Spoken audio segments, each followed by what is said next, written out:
Hello, you're very much welcome to today's episode of the newspaper review right here on Top TV. It's the 1st of May. Happy Workers' Day and of course a happy new month to all of you. I congratulate every worker around the world. You all deserve to be celebrated. It is not easy, especially those ones working in Nigeria.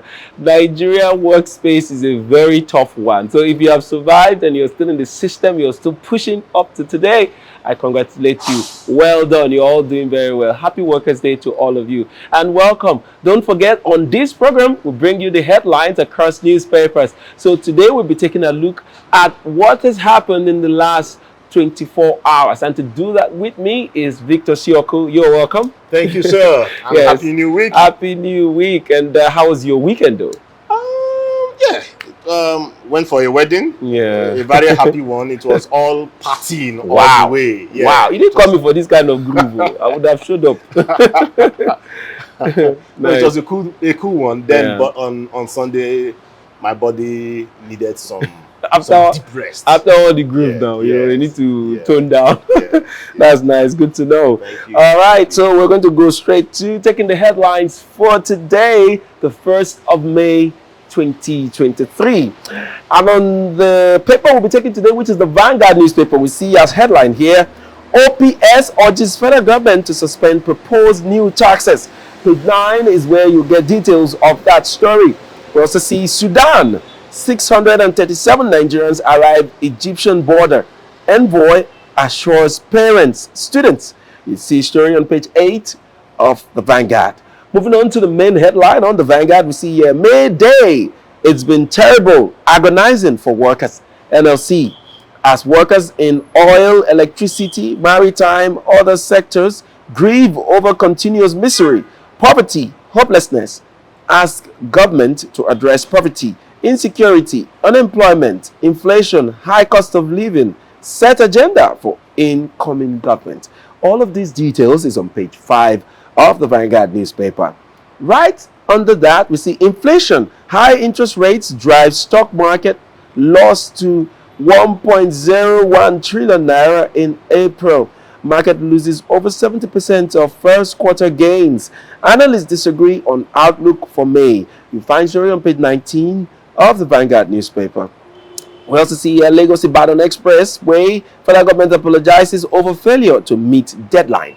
Page 10 is where the details is. Southeast governors, Igbo leaders inaugurate Nwayanwu as new Ohaneze President General. Page 11 is where you find the story. And lastly, I'll take this one. 17 buildings marked for demolition in Anambra for harboring gunmen. Page 11 is where you find details of that story. Well, we'll stop here for the Vanguard newspaper. Do well to pick up a copy and read all the details. But while you're doing that, let's go over and just take some analysis of some of the stories here. But let's take on the May Day story. Of course, it's very appropriate that we talk about Nigerian workers. Every 1st of May, we celebrate workers, in our country. And we see in the headline here that the story hasn't changed so much for our workers. The same complaints over the years. What's your take concerning this story, though? Okay, I think Nigerian case is peculiar in the sense that the number one troubling issue with Nigerian workers is mostly about low wages. So some persons are working, but they are not working. Even with the numbers that we have, that 60% of Nigerians are employed and underemployed. So we just have about, I will use the word just, about 40% of Nigerians not working. So, but some persons might wonder, say, okay, 40% are not working. With what you are seeing on the streets, that means only just 40%. That means for every 10 Nigeria, 4 are not working. An average Nigerian might see it as, the problem is not even that bad. But when you now add the figures for the underemployed, those people you see out there, you ask them, what are you doing? They will tell you, at the hospital. Or they will tell you, I they manage this. Those ones that use the word, I they manage this, are mostly underemployed. So when you put in the numbers, you might find out that from the unemployed and the underemployed might be hitting up to 70%. Wow. So now, the low wages has also cost Nigerians from not living an average life. Correct. An average life that I'm talking about is to live in a decent house. Eat decent food. Eat decent food. Hey, balanced diet is a luxury in Nigeria. It's a big luxury. How many of our workers can relax and eat balanced diet? Moga, to even eat salad nowadays, as common as salad when I was a kid, to even go out there and eat salad, it is luxury. It's luxury. Sure. So you find out a situation whereby Nigerian workers are not happy. Sure. If you go in the world scale of things, you find out that, okay, if you take, for example, the UK is suffering from inflation and all that. In fact, I think they have about 10%. No, they have 10% inflation currently. Nigeria is doing 20%. Fine. But in the UK, an average worker earns about £3,000 compared to Nigerian worker that earn average of $100. Okay, so if we say, okay, let's keep $100 and let's keep pounds and dollar at the same par, although it's about 1.15 or 1.19% difference. But if you keep it at par, you find out that, see, when compared from the UK and Nigeria, you see that the margin is too wide, 3,000 and 100. Then you now ask, the governments of today that are saying that they have improved the lives of workers, they are very bold at making such statements. Yeah. In fact, the latest report that came out said that they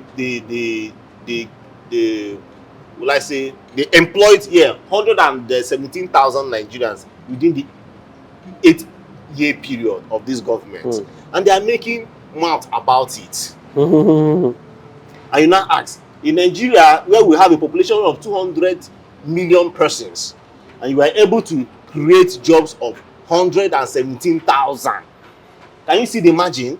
What about in housing? So you find out that the workers' environment where they work, their emoluments, in as much as one might see, okay, there was an increment between 18% and 18,000 to 30,000. But if you also check the rate of inflation, the high cost of living, which they themselves will even tell you that it's happening in other countries. But when you look down and do the maths properly, you find out that Nigerian workers are suffering. Sure. I don't know which other words to use, but they are suffering. They see, okay, go and do a proper analysis and find out how many Nigerian workers can afford to build a house after 30 years of working in the government. Most of them can't. You cannot. Most of them can't. And the ones that have been that have been able to do so have to cut a lot of corners, have to do a lot of illegal things, and to get there. So and they even have the man to say, oh, in the other climes in the Obodo Ibo, in Europe and the USA or the America or developed countries rather, you find out that they will tell you that the cost of living is high there. But when you also do the maths, cost of living is high, quite all right. But by the time you remove your rent, yes, rent is expensive there. But let's even use the 3,000 cap. Okay, let's say you are living in a decent house. You do all your necessary expenses, food, shelter, clothing, and the rest, and you are even left with, let's say after 3,000, you're even left with £500. The same work you are doing over there and the work you are doing over here, can you even be able to save or to keep $100? We're already telling you that somebody is making $100 here, the same job, and somebody is making $3,000 over there. So can you now see that no matter how much tax you are paying over there, even if you are paying that same value of tax here by percentage, let's say you even paying 40% tax here on that $100, how much will you at the end of the day go home with? It's really so it's a difficult, it's totally difficult situation down here. It is. And then we also haven't talked about the fact that, you know, the strikes are unending here in Nigeria, and those are just signs of, you know, ill treatment of the government to workers, as in workers are not satisfied. That's why the strikes are unending, from the educational sector to the health sector to the aviation. Everywhere you hear complaints. So workers in Nigeria are going through a lot of stress, and these are some of the things that we expect that the government will be deliberate about changing on a day like this, where workers are being celebrated, because they are actually the major drivers of our economy. They are the ones that are like the foot soldiers that are running the system and should be appreciated.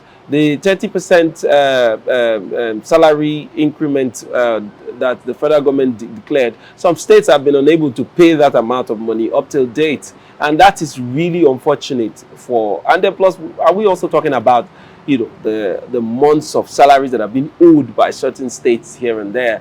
Workers are not well treated. No good housing for them, no good remuneration, no good retirement benefits. For the ones that manage to have a package, they don't get paid this money. After 30 years of service, they still go out to the street to protest to get their money. It's crazy. We cannot even stop to enumerate, because they are so long issues that are gathering, that are on the ground to discuss as regards workers. So, but we're just going to pause there and move on to our next paper, while, you know, the celebrations for workers all over Nigeria continues. But our next paper will be This Day newspaper for today, the 1st of May 2023. And on this day here we have as headline, Arise News Channel donates 1 billion naira to Western Delta University to set up media and technology school. FIME offers School of Policy Implementation to institution. Peter Obi, executive governor, to become visiting lecturers. All right, interesting one. To get details, make sure you go to page 8 of this day newspaper. That's where you find details of that story. Other stories here say failure to recover AMCOM's 4 trillion naira debt will hurt economy. Coup once. You see that on page 5 of this day. Article 1 2023 presidential poll. PDP replies Lai Mohammed. Page 49 is where the story is. Sudan, Nigerians trapped between Sudan, Egypt, send SOS. Moving on to the main headline here, it says NLC CSOs plead with judiciary to save Nigeria's democracy. Say INEC has driven a nail into the electoral coffin of the country. NLC threatens to name, shame corrupt judges. All right, I'm going to just leave it there. We're looking at. Let me leave the stories to you here. Which one are you going to be taking on? Okay, first of all, I will take on with the Obiagbena, the Arise TV. Oh, Arise TV, the donation to the university. Yes. It's a very, very. I saw the news and I was just so happy with the network, because they've really showed that they are about their commitments to the community where they are. They are about the progress of this country, and they are doing their own bit by donating whooping 1 billion naira, okay, to fund the infrastructure, or just to fund the faculty and improve technological studies and media study in that university. Okay, so if every top brand out there that is making profit, okay, please let's still keep it that way. That's making profit can come out and help with the education of this country. It will go a long way. They probably leave the burden off the federal government, and maybe avert some of the strikes we see. Yes. All this whole issue about federal government not doing this, not doing that. By the time our private sector too. So it's such a blessing to the school and its community out there that Prince Obiagbena, the managing director and the owner of Arise News Media, coming out to make this laudable donation. I don't know how he's gonna pull that one out, the 1 billion. But media moguls are media moguls. You get to some certain level that you can partner with other persons out there, and this job will be sponsored. I just pray that it will come to fruition at the end of the day. Oh. And secondly, I want to talk about the Sudan. If you give me that time to okay, what's happening please. in Sudan. Okay, Yeah. Nigerians are still out there. It's looking like it's becoming darker by the day. That we have our nationals out there in Sudan languishing and begging for help. Okay, we should also note this. This is not just also about Nigeria. Other nationals, like especially example the UK. I read some time ago that they were even, I mean during the weekend, that they were even having issues with leaving Sudan on flights. That the army, the Sudanese army, they don't want them to leave. Are you getting that? So Sudan has the situation in Sudan has turned out to be a bloody one. Very much so. That they don't even want nationals to leave. And this is coming from the Sudanese army, not the rapid response, not the opposition guys. Okay, so in the Nigerian, and okay, look at what is also happening in the Nigerian corner. You find out that some officials are using the opportunity to make money. So some students came out to say that they were charged $150 each. But we also saw one of the directors or leaders in this whole committee that is rescuing them coming out to say that he was refuting the news that they were stealing money, and he started making calculations saying that to hire one of the bus is about $3,000. $30,000 times the number of buses that they have and all of those calculations.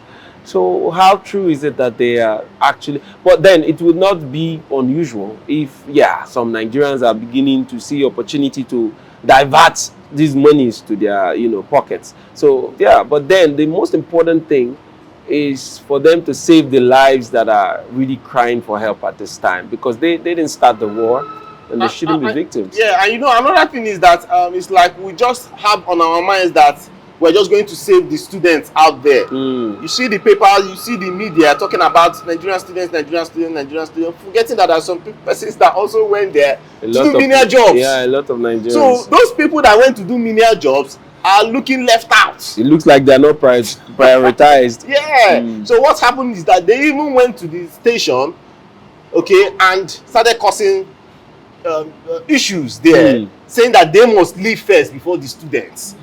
So they were dragging the bus, as in so much pandemonium and chaos happening out there. Okay, so but this is just an opportunity to tell Nigerians out there that our prayers are with them.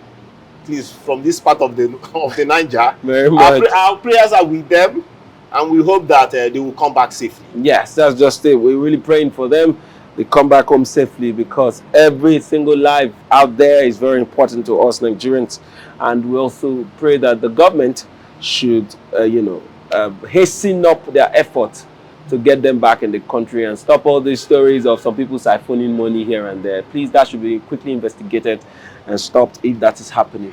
All right, we're going to take a quick break. Once we come back, we'll continue with our last paper for the day. You stay tuned. We'll be right back. Hey there.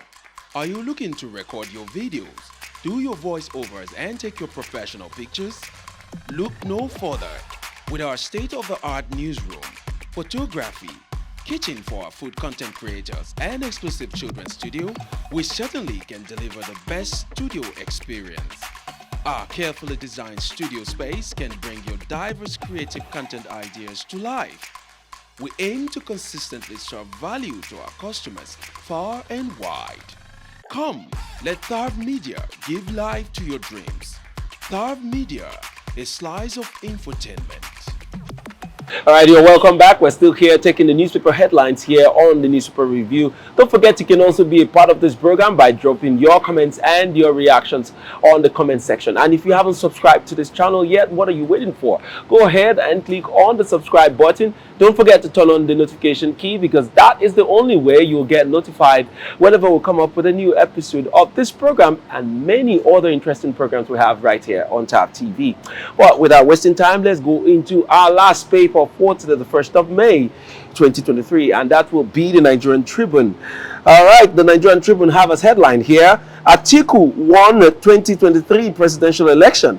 PDP replies, Lai Mohammed, you are sore losers. Federal government speaking. You find that story on page 26 of the Nigerian Tribune. We also see here Sudan. Federal government laments delayed clearance of citizens at borders. Additional 34 buses deployed for evacuation of stranded Nigerians. Buhari, Egyptian president, meet over plight of evacuees. We move downwards. It says TUC vows to reject privatization of NIPOST, TCN, FMCs. You see that story on page 25 of the Nigerian Tribune. Also, you see here no plan to phase out new Naira notes, CBN. No plans to phase out new Naira notes, CBN. Page 6 is where you see details of that story.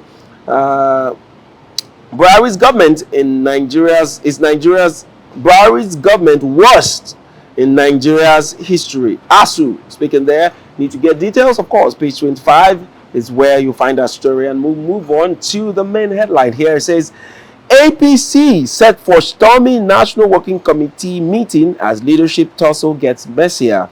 National Legal Advisor counsels party chair to expel Lukman. South-South Zonal APC removes Gyadom Udoseng. Exercise in nullity. APC National Publicity Secretary. Page 4 is where you get details about the APC story. We'll move downwards here. It says NDLEA seizes drug consignments hidden inside imported car. Food items at Lagos Airport, Seaport. Page 27 is where you find that details. We also see here police arrest suspected serial killer ritualist in Ogun. Reject 1 million naira bribe. From that page 27 is where details is. Is it that the ritualist was trying to bribe police with 1 million naira?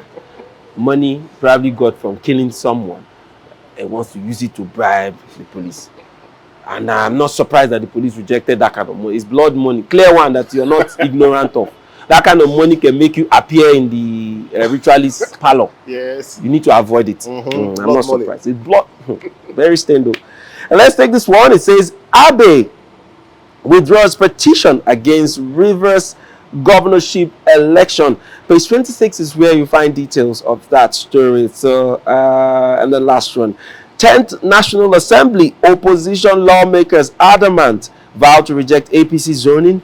Favored candidate for speakership position. Page 4 is where the details are. But then I wanted to stop at the Abe story. Magnus Abe of the SDP here in Rivers State. I wanted to stop there because that story caught my attention. And I'm in some kind of shock. The man has withdrawn from the case, from the electoral tribunal against the, elections in February. What do you think is playing out? Politics is a chess game. Okay? Mind you, beforehand, it was in the news that Abe is a supporter of Tinubu. In fact, it's not something that he hides or shies away from. He says it. Okay. So when you have Tinubu on his side, or he's on the side of Tinubu, then you have Nike now on the side of Tinubu. What then happens? So there will be conflict of interest if he goes against Wike with respect to the Guba side. And the way he has sounded over time, if Tinubu had called him to a closed door meeting and said, young man, I need you to drop that case against Wike, that's it. That settles it. So that could be what is playing out right now. And some persons also are saying that he needed to just do it because he might get a portfolio. In which government? In the federal. Oh, in the federal government. Federal. Like he might get something. So he doesn't need to chase this one. Well, it is possible. And if you check and check, you find out that just maybe Wike and Tinubu had an agreement that, see, give me presidential, take governorship. It is very possible. All of these are just our own opinion and what we think. Yeah, but he also went further to say that, but I don't know why he made such comment, but I'll have to say it. He also went further to say that it is only in Rivers State that lawyers were in a hotel trying to gather their facts, and they were arrested. He also made mention that it is only in Rivers State that they were planning for their tribunal cases, and the front of INEC was jam-packed and locked by PDP supporters. He still called them thugs that were sponsored by the governor. Okay, that even they brought in ritualists and all that. They were just making, forming some kind they of. They were there in front of INEC disturbance around, week, yes, around that vicinity. So he made such point, but at the end of the day, my brother, man, politics is politics. Very true. Of interest. Very, very true. I want to thank you so much, Victor. We all know that the politics of Nigeria is really a game of interest, and people will play it to the one that interests or that will favor them, and that's what I'm in shock that after all his outburst for the illegality and all of the rest, he decided to step down. But one will also ask, was he going to even come at second position? Oh yeah, that's another good point. That's another good point. But in Nigeria, remember they say that the person that came fourth position in Imo State, that is the current governor, came number one position. Wow. So anything can happen. Anyway, that's where we're going to draw the curtain for today. Don't forget to join us tomorrow again for another interesting episode of the Newspaper Review. And also drop your comments. We want to hear from you. Until next time, we'll come your way again. My name is William Sabule, and this has been the Newspaper Review here on TAP TV.